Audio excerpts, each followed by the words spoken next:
श्री शिवाय नमस्तुभ्यम। दोस्तों, हमारे चैनल संत गुरु ज्ञान में आप सभी का स्वागत है। जैसा कि आप सभी जानते हैं कि 16 श्राद्ध चल रहे हैं और वह श्राद्ध पक्ष अब समाप्त होने वाला है। साथ ही में यह कुछ उपाय हैं जो आपको श्राद्ध पक्ष की अमावस्या के दिन करने हैं।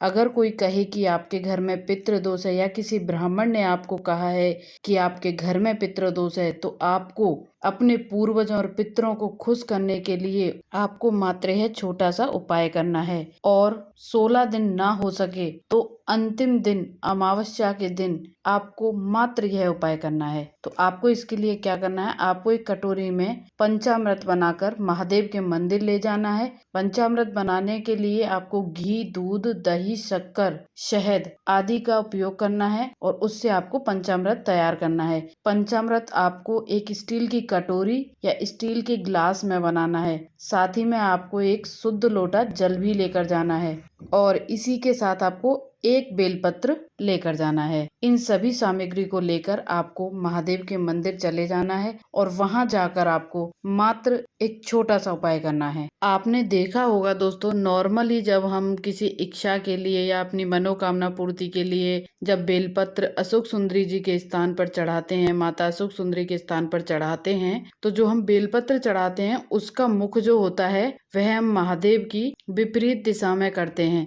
जहाँ से पानी गिरता है। तो बेलपत्र की जो डंडी होती है उसका मुख किधर होता है, जहाँ से पानी गिरता है। लेकिन अब यह उपाय हम अपने पितरों के लिए, अपने पूर्वजों को तर्पण दिलाने के लिए कर रहे हैं। तो हमें जो बेलपत्री चढ़ानी है उसका मुख महादेव की तरफ करना है, क्योंकि इस उपाय को हम अपने पितरों और पूर्वजों को तर्पण और मोक्ष दिलाने के लिए कर रहे हैं। तो उस बेलपत्री को चढ़ाने का सही तरीका जो है वह बदल दिया जाता है। उस बेलपत्री को अशोक सुंदरी वाले स्थान पर चढ़ा दें और उसकी डंडी वाला मुख महादेव की तरफ कर दें। क्योंकि आपको लगता है कि आपके पूर्वज भूखे और प्यासे हैं, उनको भोजन का भाग नहीं मिल रहा है, इसीलिए आपका कोई कार्य भी नहीं बन पा रहा है, तो हमें यह उपाय अवश्य करना चाहिए। अब उस बेलपत्र के ऊपर आपको जो पंचामृत आप बनाकर लेके गए हो, वह पंचामृत आपको अपने पूर्वजों का स्मरण करते हुए, काशी विश्वनाथ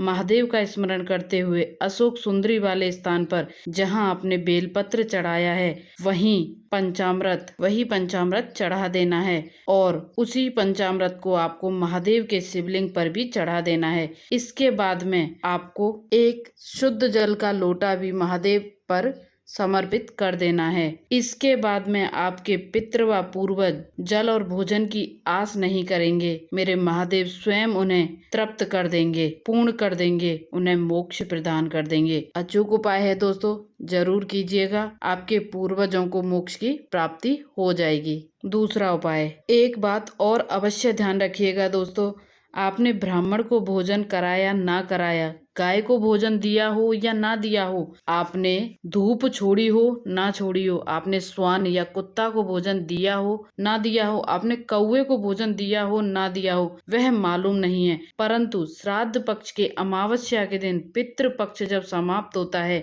उसी दिन शाम के समय में, प्रदोष काल के समय में, जब सूर्य अस्त हो रहा होता है, तब किसी नदी के तट पर, नाले पर या बावड़ी पर या कुआं पर अगर आप एक घी की लंबी बत्ती का दिया जिसकी बत्ती का मुख दक्षिण की तरफ हो वह जला आते हैं या जला देते हैं, तो आपके कैसे भी पितृदोष हो वह सभी समाप्त हो जाते हैं और आपके पितरों को तर्पण मिल जाता है और उन्हें मोक्ष की प्राप्ति हो जाती है।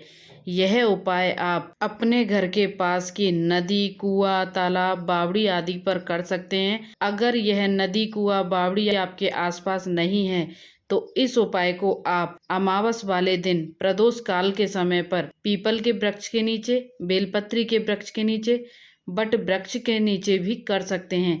जब सूर्य अस्त हो रहा हो, प्रदोष काल का समय हो, एक घी का लंबी बत्ती का दिया आपको लेना है और उसे इन वृक्षों के नीचे जलाना है और उसकी जो बत्ती का मुख है वह दक्षिण की ओर होना चाहिए।